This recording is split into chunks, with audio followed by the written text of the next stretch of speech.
Hello ka-sewer, lalo na sa mga beginner. Yung mga nakaraan nga ay diniscuss ko yung mga linya na dapat tandaan para makabuo ka ng isang blouse pattern. And then, diniscuss ko din yung paglagay ng dart at yung pagtugmain yung front width at tsaka yung sleeve. So, ngayon naman ay i-discuss ko kung paano yung pagkuha ng sukat ng underbust. Kasi may nag-comment, may nabasa akong comment na hindi daw ba ako kumukuha ng sukat ng underbust. Sagot ko naman ay, kinukuha ko yung sukat ng underbust kapag fitted yung blouse or damit. Okay?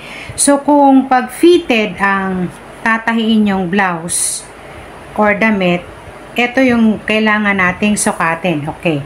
So, ito, magmula dito sa shoulder, papuntang dito sa underbust.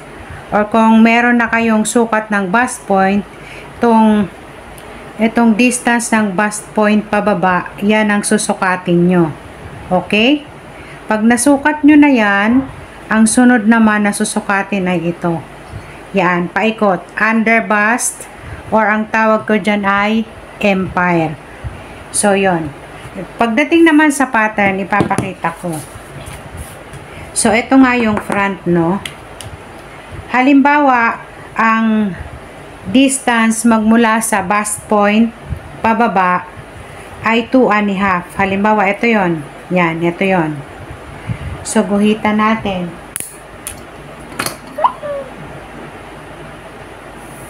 Ayan.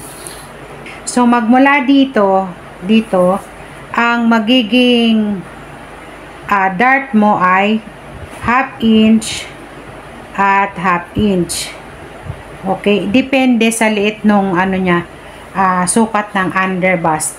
Kaya ang magiging linya mo dyan ay, okay, so pag connect ng dart mo yan ay pag ganito na. Yan. Tapos dito.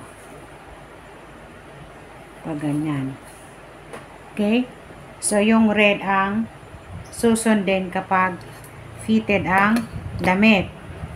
Tapos, dito naman sa back, ayan, ipantay natin. Ginagawa ko dyan, pinapantay ko yan. Ayan, ayan.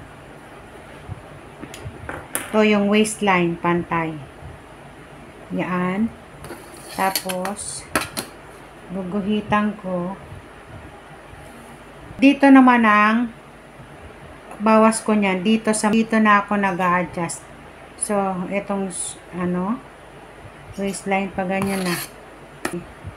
So, ang mangyayari dyan ay ganyan. Yan. Tapos, usually, nagbabawas ako dito ng 1/2 inch sa itaas. Kasi pag hindi mo yan binawasan, aangat yan. Pag sa damit na mismo. Ayan. So, ganyan ang bawas ko. So, dito na ako nagbabawas sa likod. Instead na dito ako magbawas kasi likuran nito, wala naman to dede. Kaya dito na ako magbabawas para maging fit yung damit.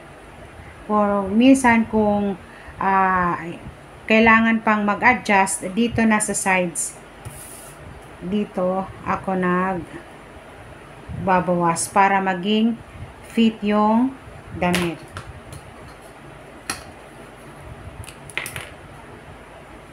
Yan, ganyan.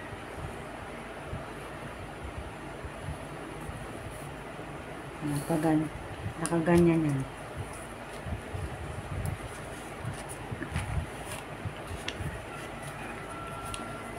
Ganyan. Yan. Okay? Yan. Diyan ako nagbabawas para makuha ko yung sukat ng underbust para maging fit yung damit. Okay? So, yun lang. Sana nakatulong sa mga beginner kung paano ang tahi ng fit na blouse or damit. Okay, so hanggang dito na lang. Thank you for watching. Bye!